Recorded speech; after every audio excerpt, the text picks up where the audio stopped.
Hello, BookTube. Well, I was starting a very entertaining mail haul when I just made a very unpleasant discovery.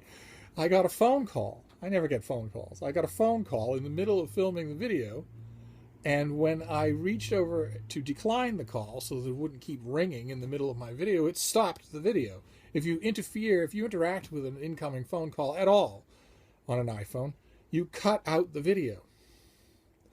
Did not know that. Don't know any workaround. I'll have to research it. And I'll also have to hope that it doesn't ring again in the middle of this video. Fortunately, I'm doing a mail shipment. And one thing about mail shipments is you can't do them over because you're opening packages on camera. So far, I did three. A World War II novel called The Second Winter by Craig Larson, an olfactory biography of George Orwell called Orwell's Nose by John Sutherland, a biography of Orwell through scent, and a gigantic novel from Europa Press called The Carousel of Desire. Now, luckily, the afternoon's mail shipment was big enough so that we can still continue, even though the first part of this was completely lost because I got a phone call. My teenage boys know better than to phone call me. They don't even know how to do that. I have no idea who it was. But anyway, we'll move on, and we'll hope we don't get interrupted again. So this is the next package. I know it really doesn't matter. It's mostly cosmetic, but I know that you people enjoy the super sexy sight of me opening packages. It's almost like the books don't matter. So what have we got here? Oh, good. All right, this is Philip Thayer. This is the hardcover copy of Europe Since 1989. This comes out in early October. I have already read it. I read the ARC that I got, and I thought it was really, really good. I wished that it had been longer, which is always a good sign for contemporary history. So now I have the finished copy. Good, good. I will certainly be reviewing it, I think, for Open Letters. Now what have we got? Let's see here. Oh, okay. This is The Death and Life of the Great Lakes by Dan Egan. And this comes out in March of 2017. And it is an ecological study of the current state of affairs with the Great Lakes. And it's going to be very depressing reading because the title is long by one word. The life part doesn't apply to the Great Lakes anymore. They are disappearing. And in measurable, foreseeable, real human instead of geological time, they will be gone. And that's would have been unthinkable until this present lifetime on Earth. And this thing, look at the size of that. Now, once again, I say, I could be wrong. I'm often proven wrong in these little mail prognostications. But once again, I say, this cannot be one book this size. I would know if a book this size were coming out. This has to be multiple books. But let's see. The nice thing is it's win-win, because if it is one book, it's going to be a dream come true, and if it's not one book, it will be multiple books. Okay, it's multiple books. Good. All right, so the first one is by Ian Brown, and it's called 60, A Diary of My 61st Year. It's embossed. It's very nice looking. So he wrote a book about turning 60. Good for him. And this comes out on August 23rd. Remember that? And then we've got... are these all the same publisher? They must be. Yeah, they're all from the same publisher. This is called A Woman on the Edge of Time by Jeremy Gavron. It's a pretty cover, isn't it? A son investigates his trailblazing mother's young suicide. In London, 1965, a brilliant young woman, prescient advocate for women's rights at the dawn of modern feminism, has just gassed herself to death, leaving behind a suicide note, 2 young sons, and a soon-to-be-published sociological study, The Captive Wife. Hannah Gavron had seemingly led a charmed life since childhood. She'd been a champion equestrian, had studied acting alongside Peter O'Toole. As a bright, sophisticated adult swept up in the progressive politics of the 1960s, she was a promising academic and a wife of a rising entrepreneur. No one who knew her ever imagined that she might take her own life. And the son, Jeremy, was 4 when she died. Okay, that is fascinating. Okay, so it's a woman on the edge of time. And then the last one from this package is Citizen Scientist. And this is by Mary Ellen Hannibal, and it's called Searching for Heroes and Hope in an Age of Extinction, which is this age, the Anthropocene.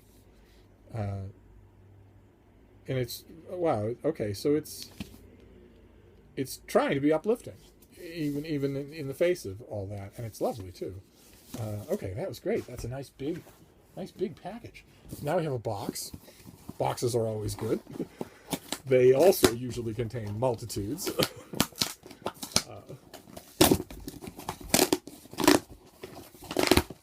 What have we got here? Bubble wrap, a packing slip, and a big book. Oh, okay, good. This is volume 2 of the Letters of Robert Frost. There he is in all his glory. This goes from 1920 to 1928.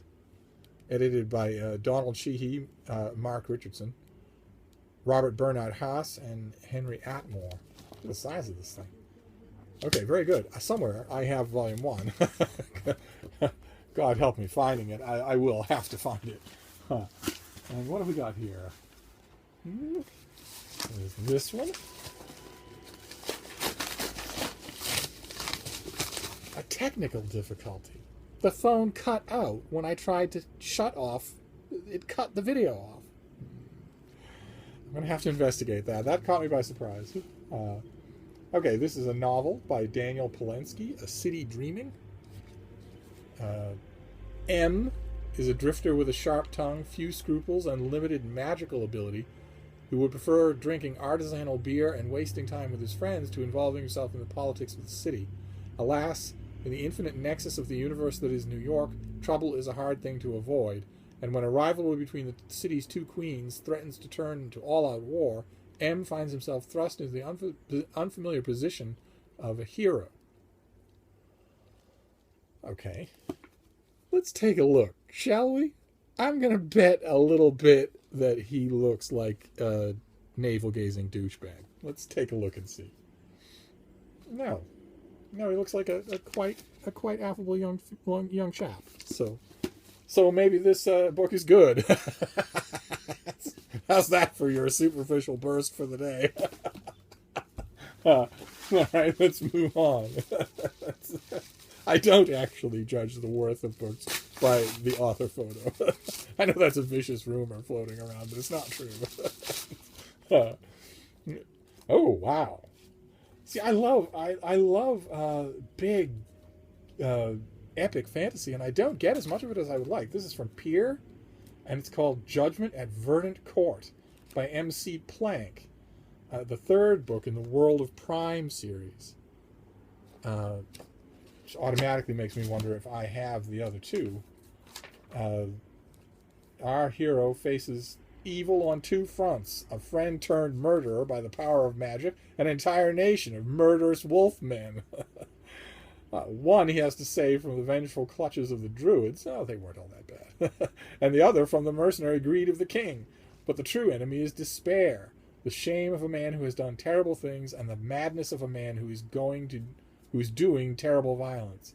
Can our hero pick a path through the broken and bloodied bodies that still leave rooms for goodness? Okay, so the World of Prime number 1 was Sword of the Bright Lady, and book number 2 was Gold Throne in Shadow. I don't recall either one of those, but I'll check and see in the vast warren. And if I don't, I guess I can email Pierre for the ones I don't have. All right, we're getting to the end here. Don't you worry. And no more mystery phone calls. God only knows how long this would have been if I hadn't been interrupted. Okay, so this is Lydia Peel. This is The Midnight Cool. Comes out in January. Middle-aged Irish immigrant Billy has a gift for illusion, making damaged objects look new. His companion Charles, the smooth-tongued teenage son of a prostitute, is a natural salesman, just like the mythical father he's never met. Longtime horse traders and partners, they've recently turned their talents to trading mules. But in the summer of 1916, these seasoned grifters skilled in the art of the underhanded deal have just been swindled themselves. They've saddled with the one thing they may not be able to unload, a gorgeous, murderous black mare named the Midnight Cool. I'm hooked. Okay. All right, very good. And then, okay, then this last one is FedEx. This is I mentioned on this channel before. In addition to being a rather prolific book reviewer, I am also the U.S. and worldwide editor for the Historical Novel Society's indie branch, the self-published branch. And it looks like this is that. It looks like this is somebody's self-published historical novel. I get a lot of them during the week. I got, I think, 3 more today. What is this?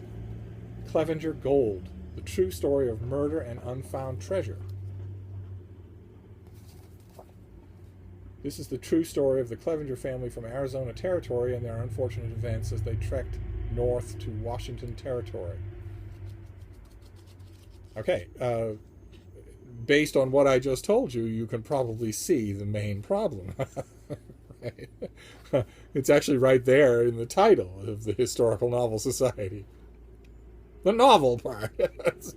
This proclaims twice, just on its cover copy, that it's a true story. So it's don't know quite why it was sent to me. And I'm not given any help as to why it was sent to me because there's no letter, no address, no nothing. So I'm going to assume that this was an editorial mistake and pay it no more mind. But that still leaves a vast pile of books. So this video didn't turn out to be a disaster after all, even though it was rudely interrupted. So let me know in the comments field which of these strike your fancy, and I'll see you soon in book 2. Thank you.